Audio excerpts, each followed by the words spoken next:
Okay, so now we're going to implement the login form. So obviously, first the thing we want to do is add in a link to it. So we're going to change this about to the login route. So go ahead and go into public, app, views, pages, users, and then create a new one called login.html. Okay. And then so what we'll do is we'll just copy everything from the register page, and then we'll paste it into the login page. So then we'll go into our routes, and then we will add a new one called login. Login brackets. Say app views pages users login.html. And we're not going to add a controller for right now. So go ahead and save that, and then go into your index, and we're going to go ahead and change that about link to login. Again. Alright, so let's see what that looks like. Go ahead, log in, and there we go. So let's go ahead and start changing this to user login. Okay, and then we're not going to need the email field. Okay, and then instead of register, the button's going to say login.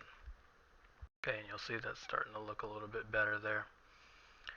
Okay, so let's go ahead and create another controller, and we'll name it main url.js. Okay, and then we'll just say console log testing new file. Go into our index and go ahead and map that controller.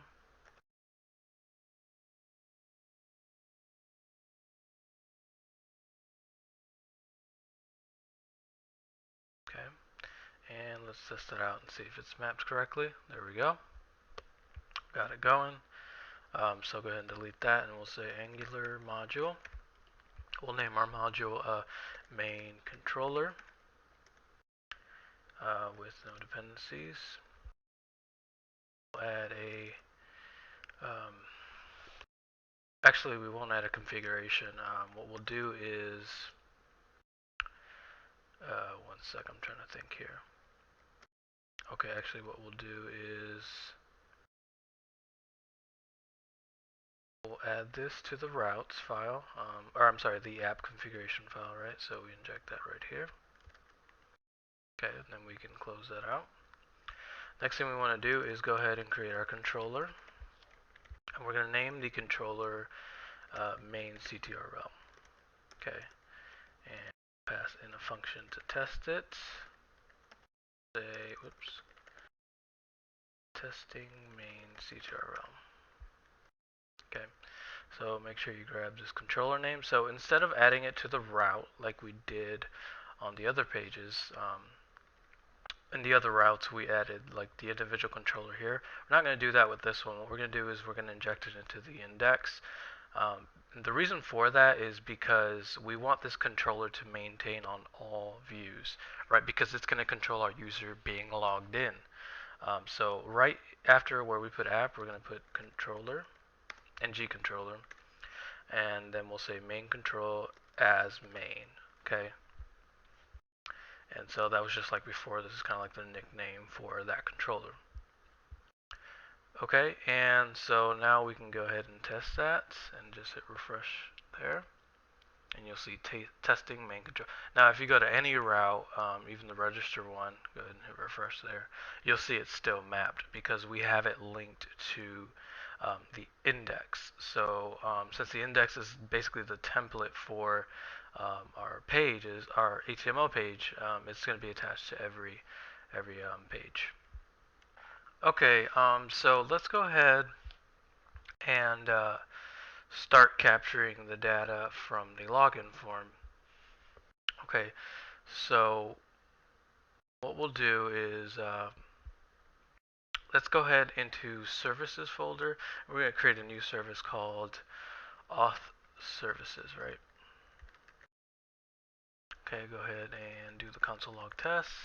Testing file. Go ahead and comment out this controller right here. Go into your index under services and go ahead and link to that.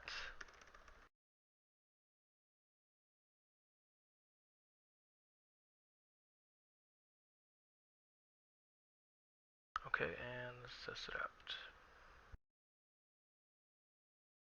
Testing new file. Okay, we're good to go.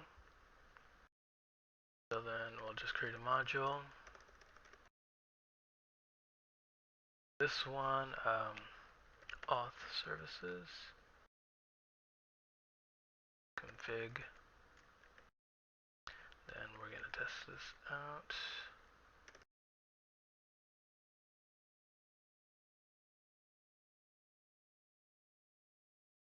Okay, make sure to take the name of your module and inject it into your app configuration. Okay, and it. Alright, there we go. Testing all services, loading up properly. Okay.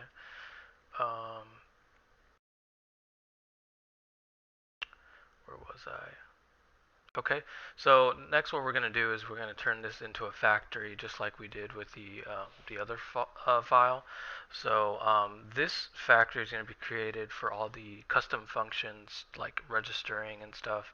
And then this authentication one is going to be used for basically authenticating the user, right?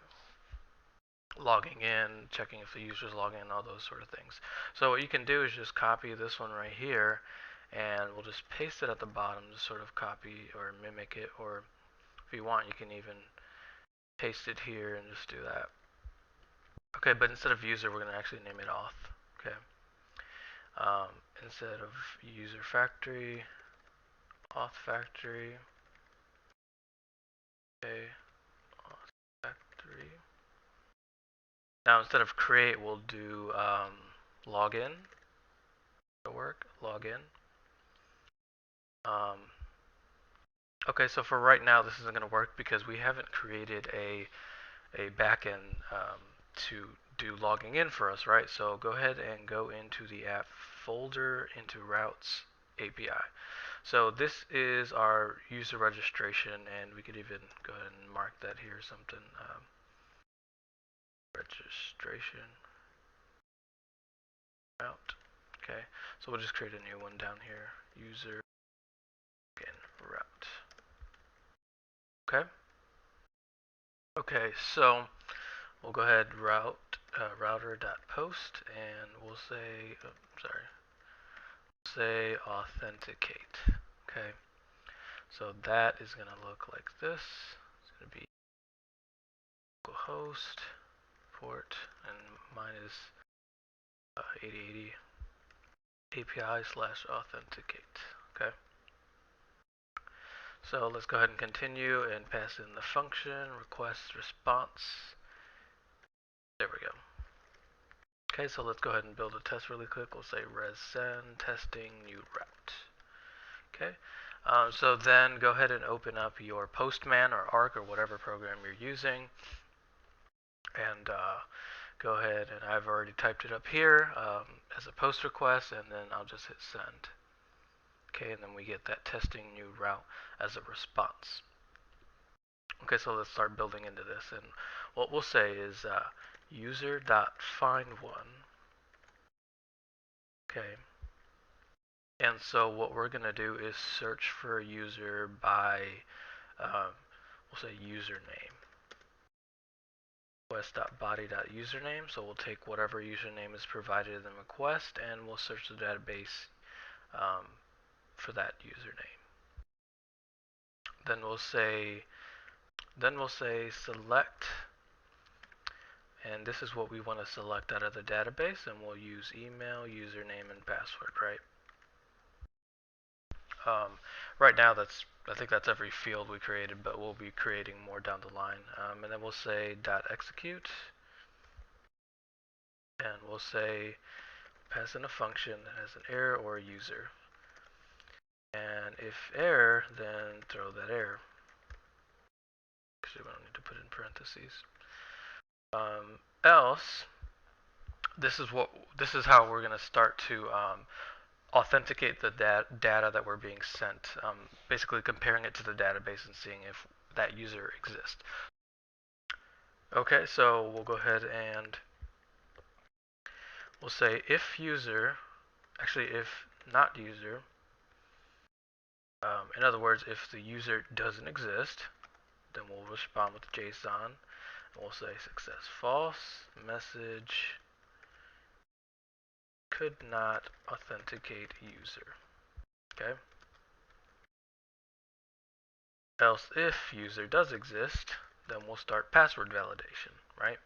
So we haven't created a password validation method yet, so let's go ahead and do that. If you go into your models and go into the user model we created, right below this middleware, we're going to create a method for validating the password.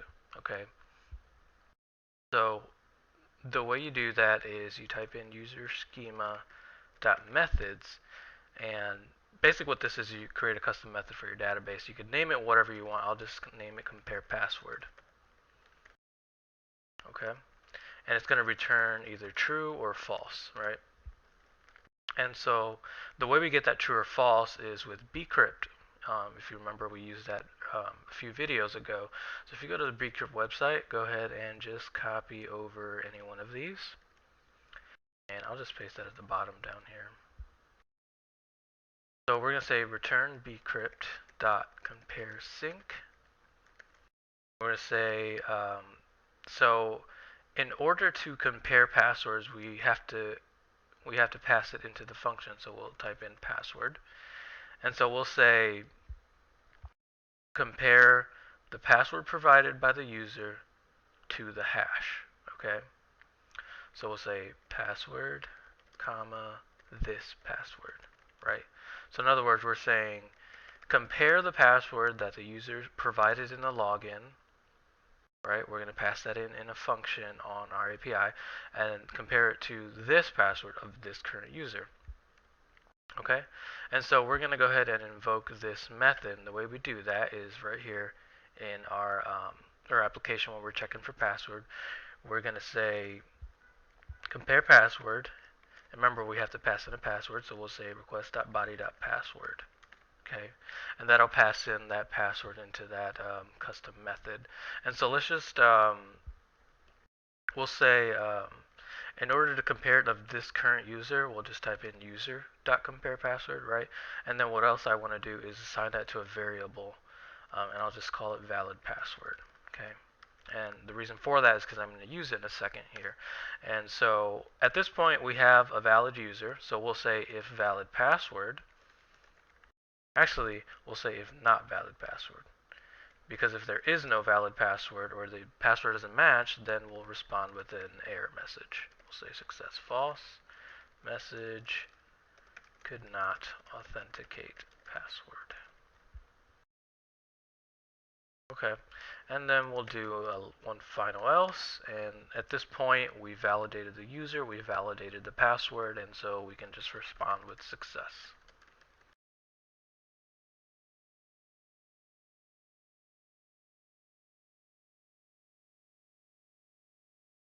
Okay.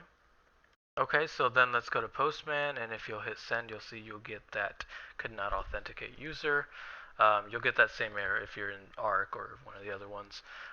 So go ahead into the body and type in a username that we know to exist in the database. So I'll be using, actually let me go ahead and register one because I don't really remember if I have one in the database. So I'll just use some email.com and I'll say David, password David.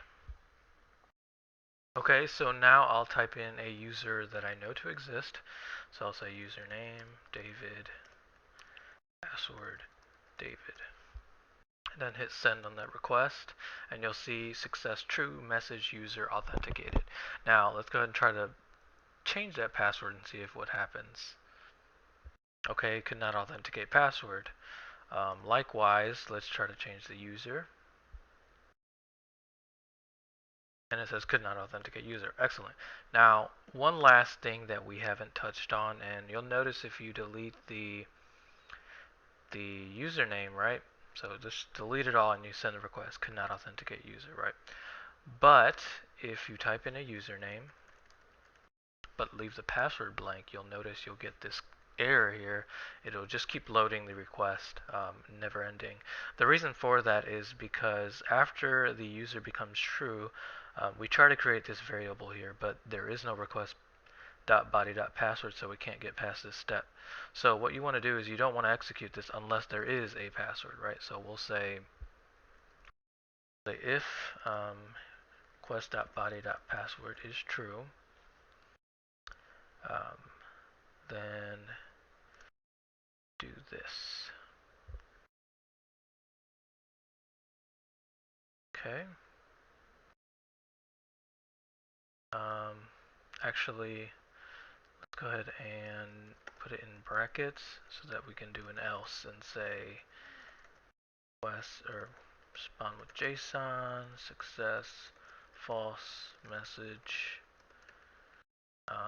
could not, or we'll say no password provided. Okay. And then, okay. So let's go ahead and try that out and see what we get. So, see now when we hit send, it says no password provided rather than just timing out. Okay. So let's go ahead and provide the password and make sure everything's working. Okay. So now we have the login working backend wise. So what we'll do is start to build our controller. Okay. Go ahead and close that out. And instead of return post API users, we'll change this to authenticate. Authenticate. Okay. Don't forget to change this down here to auth factory. All right. And then instead of reg data, we'll say login data. Just makes more sense, right? Login data. Okay. And so let's go ahead and go back into our main controller. And remember, we want to inject both of these in there, right? So we'll just copy that into our controller. Okay. And paste that up here as a dependency, and then pass this into the controller. Okay. So now let's go back into our user controller, and we'll kind of sort of copy this as a reference, right? So we'll just copy that and paste it down here. That's the wrong one. There we go. Okay, so let's start building this, right? First, let's go ahead and create that variable, and then we'll create a new button, and we'll tell the button to let's say do login, right? And so, whoops, let's go ahead and test that out with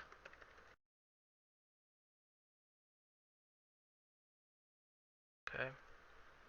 So back at our form on the login page, let's go ahead and start changing all these registers to main, because remember that's what we named our controller.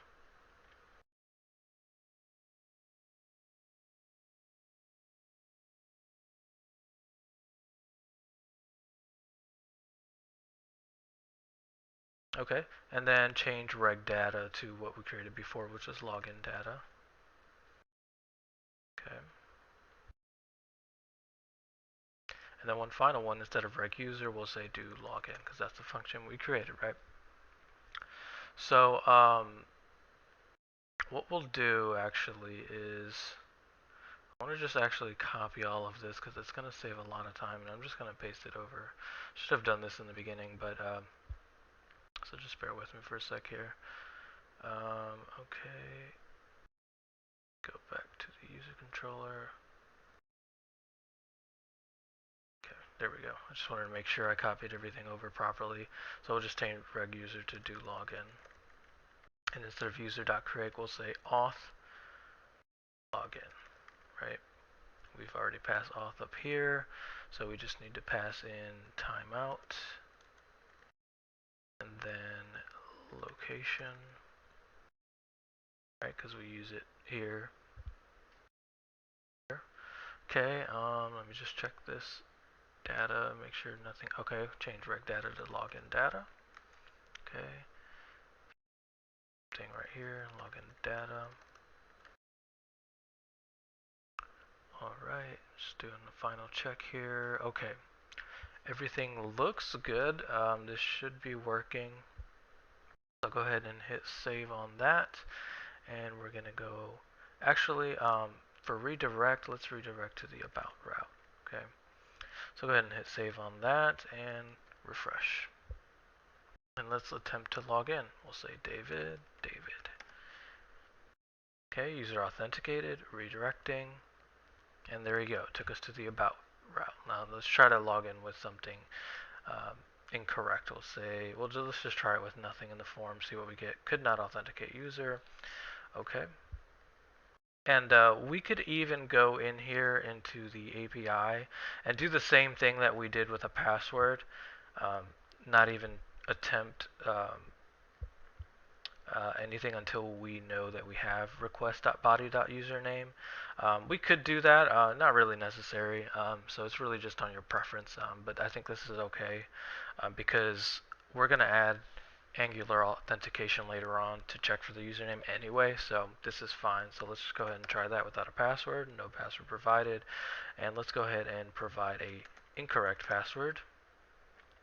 Okay, I just want to make sure that works, and so we're good to go. Alright, so we can now log in.